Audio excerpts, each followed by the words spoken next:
Hey gang, and welcome back. These videos are brought to you by Card Conduit, the best place to sell your unused collection fast and easily. 401 Games, Canada's top shop for all your hobby and TCG needs. Dragon Shield, the strongest sleeves for your strongest decks. Moxfield, the easiest way to store and share your deck lists. And Foil Armor, flatten your foils fast. Pat wins the die roll and starts us off. He draws, playing a Flooded Strand, and cracks it, losing 1 to find out a land. He then casts the main win con from my Kilo deck, the Millennium Calendar. Max has a tapped Temple of Enlightenment, scrying 1. Mark plays a Canyon Slough and passes. Mika plays a tap Fetid Pools. Pat draws, playing out Sulphur Falls and passing. Max just plays a tap Godless Shrine. Mark's got a mountain. Mika plays an on-curve Blackcleave Cliff so it comes in untapped, and casts Soul Ring. He follows up with an Arcane Signet, and passes. During the end step, Pat plays Prologue to Phyresis, drawing a card, but more importantly, giving all of his opponents a poison counter. Pat draws, playing out Manamo as his land for turn, and then casts Kilo. He swings his commander at Max. This has Pat proliferating everyone's poison, and Max then takes the hit for 3. Pat ships it to Max after that. Max plays a Sea of Clouds, and casts a Relic of Legends. Mark's turn has him playing Grove of the Burn Willows, and he then casts Tanuk, Memorial Ensign. He ships it to Mika after that. Mika's turn has him playing a Sulphur Falls, and brings out Kefka. This has everyone discarding a card, and Mika draws 3 cards because 3 different types have been discarded, and passes to Pat. Pat plays an island, and casts his own Relic of Legends. He then taps Kilo for a blue, and proliferates, and uses the blue to untap Kilo with Manamo. Going to combat, Pat swings Kilo at Max again. Pat proliferates once more, adding another poison counter to his opponents, and Max once more takes 3. Pat ships it after that. Max plays a Reflecting Pool, and pays 2 for an Orzhov Signet. He then has enough for Y'shtola, and passes after his commander resolves. Mark's turn has him playing a Tireless Provisioner, and he then plays a Tainted Peak, making a treasure token. Going to combat, he swings Tanuk at Pat, who takes the hit. Mika draws and goes straight to combat, swinging Kefka at Pat, and everyone discards a card. This time around, Mika only draws 2, and Pat then takes the hit. Mika's second main phase has him casting Solemn Simulacrum, and passing turn. Pat's got a Seat of the Synod, and taps Kilo for a blue. This has him proliferating, and he then casts a Simulacrum Synthesizer. He passes after it comes in. Max plays a Glacial Fortress, and casts Martial Impetus on Y'shtola. This has him drain the table for 2, and he then sends his commander at Pat. Pat takes the hit for 3, and in his second main phase, Max casts a Smothering Tithe, draining his opponents for 2 again. He passes, drawing during the end step from Y'shtola's ability. Mark draws and gives Max a treasure, and then plays Hearthhull. He then plays a Stomping Grounds, pinging each opponent for 1, and makes another treasure token from his landfall triggers. Mark then stations Hearthhull with Tanuk, and he activates his commander, sacrificing the Canyon Slough. He then follows up by playing a Mudian Hatchery as his second land, and triggers his landfall abilities again. This has him dealing 1, making a treasure, and also drawing a card from Tanuk. He passes to Mika after that. Mika's turn has him once more swinging Kefka at Pat, and everyone discards a card. This has Mika once more drawing 2, and Pat then takes 4.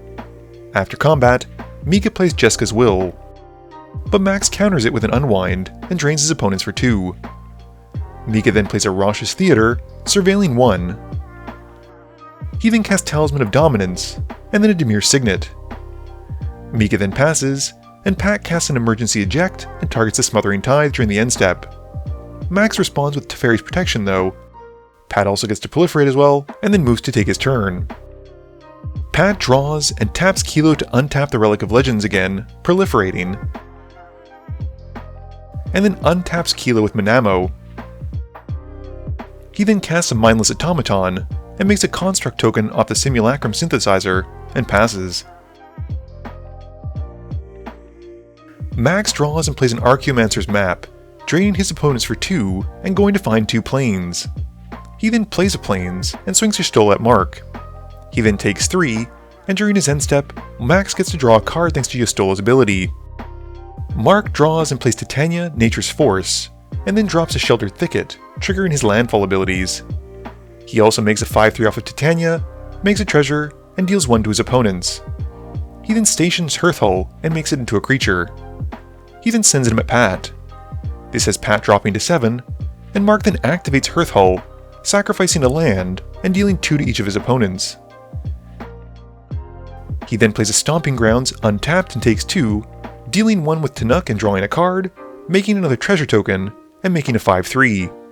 After that, Mark passes. Mika draws and plays Waste Not.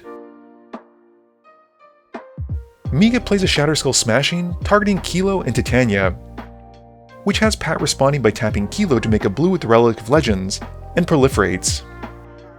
He then removes 2 counters from the Mindless Automaton to draw a card. Pat then uses his floating mana, and taps a relic again to help pay for the Smothering Tithe trigger. Mika then moves to combat and swings Kefka at him, which has everyone discarding a card. Mika then draws 3, makes a zombie, and draws a card off the Waste Not triggers. And with the Wonder in his graveyard, is able to fly over Pat's blockers and take him out. Max's main phase has him playing a Moon-Blessed Cleric, and he gets to go and put Sphere of Safety on top of his library. He then plays a Swamp, and sends Y'shtola at Mika. Mika chumps with a Solemn, and as it hits the graveyard, draws a card and pays the 2 for the Smothering Tithe. He then passes turn. Mark's main phase has him casting a Scoot Swarm, and he then plays a Bajuka Bog, exiling Mika's graveyard, getting rid of the Anger and Wonder in his yard. This also triggers his landfall abilities, dealing 1 and making him a treasure token. He then casts a Mayhem Devil. Going to combat, Mark swings Hearthhull at Max, who takes the hit. After combat, Mark pops a treasure to activate Hearthhull, and as the land is sacrificed, it pings each opponent for 2, and he pings Max for 1 with the Mayhem Devil. He then plays a Mountain as his second land for turn, getting even more landfall triggers, not to mention making more Scoot Swarm tokens. He then passes, and during the end step, Max draws off Y'shtola because a player took more than 4. Mika draws and plays a Reflecting Pool, and then casts Geth's Grimoire. Mika then goes to combat, and Max makes a deal with Mark to take out Kefka.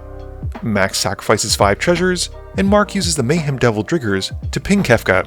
With the last point of damage on the stack, Mika responds with an Essence Flux and targets his commander. Max in turn cracks another treasure token, which is the final point of damage needed to take out Kefka. The spell then fizzles. Mika then continues his turn by playing an Archon of Cruelty, and it targets Max as it comes in. Max sacrifices the Moon-Blessed Cleric, discards a card, and loses 3, while Mika draws off the Grimoire, draws off the Archon, and gains 3. Before the end step though, Max then cracks another treasure token, and Mark pings him with the Mayhem Devil, which in turn lets Max draw a card off Y'shtola's trigger. Max just draws, plays a Drowned Catacombs, and using his Relic of Legends and tapping Y'shtola, casts a Sphere of Safety. He passes to Mark after that. Mark's main phase has Korvold coming in, and he sacrifices the Mudian Hatchery, dealing 1 to Max as well as 2 to each opponent from the Hearthhull. He makes some insect tokens from the hatchery, and then plays a Twilight Mire and triggers all of his landfall abilities. Mark then uses 2 treasures to help cast Roiling Regrowth, pinging Max for 2 with the Mayhem Devil, and drawing 2 with Korvold, and adding more counters to it. He also sacrifices the Twilight Mire, dealing 2 to each opponent, and 1 extra to Mika thanks to the Mayhem Devil. Mark then in turn gets 2 basics, and gets 2 more landfall triggers, dealing another 2 to each opponent, making more treasures, and drawing a card from Tanuk. He then goes to combat. Mark sends Hearthhull at Mika, who takes the hit for 6. After combat, Mark activates Hearthhull and sacrifices a land. The Mayhem Devil deals 1 to Max, and then Hearthhull deals 2 to each opponent. Mark then draws 2, and plays a Smoldering Marsh as his second land for turn, triggering landfall yet again. He passes after that. Mika draws and recasts Kefka. Mika then draws 2 from the Geth's Grimoire, and 2 from Kefka after his opponent's discard. He also gets 2 mana and a zombie token off of Waste Not. Mika then plays an Urborg, and casts Displacer Kitten. Going to combat, Mika sends the Archon at Mark and targets him with the trigger. With the trigger on the stack, Mark responds, cracking a treasure to ping Mika for 1 and draw a card off of Korvold. He then casts Infernal Grasp and targets Archon. Mika responds to this with a Kolgan's command, triggering the Displacer Kitten and flickers the Archon, and picks the modes to deal 2 to Mark and make Max discard a card. Max in turn responds to this with a Rewind and targets the command, and Y'shtola drains his opponents for 2. The command is then countered, but the Archon still gets flickered though, and as it comes in, targets Mark again. This has him sacrificing an insect token, and gives Mika a zombie token off the discard. The first Archon trigger then resolves, and Mark sacrifices another insect token. After combat, Mika then casts Blasphemous Act, and flickers the Archon yet again with his Displacer Kitten trigger. It comes back in, and targets Mark once more. Mark resolves the trigger by sacrificing an insect, discarding a card and losing 3, and the Blasphemous Act then resolves. After that, Mika passes. Max draws and plays a Sunken Hollow, and then recasts Y'shtola. He then passes turn. Mark draws, plays a Zurin Orb, and recasts Hearthhull. He then plays an Ignoble Hierarch and passes. Mika's turn has him drawing and playing Cabal Coffers, and then activates it for 11 black mana. He uses 9 of it for Rise of the Dark Realms, and brings back all the creatures. He then uses the God Eternal Bontu, in conjunction with the Mayhem Devil, to sacrifice as many permanents as he wants, and has the Mayhem Devil triggers to take out Max and Mark, with enough Mayhem Devil triggers to be able to deny Mark saving himself with a Zurin Orb and sacrificing his lands, with enough extra triggers to lock Mark out from saving himself by using the Zurin Orb.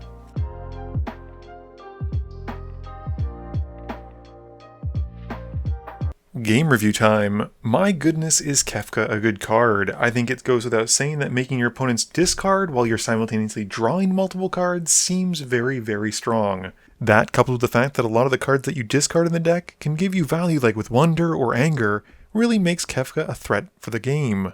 I also found Kilo particularly good, and I think if it weren't for the fact that everyone focused him down, Pat was going to win the next turn he had untapping, because he was getting 2 proliferates per turn, which is dangerous with poison counters. This video wouldn't be possible without the help from my sponsors, but it definitely wouldn't be possible without the help from you, the viewers, and my patrons. So I just want to say thank you for watching, and to remember, friends are just opponents you haven't eliminated yet.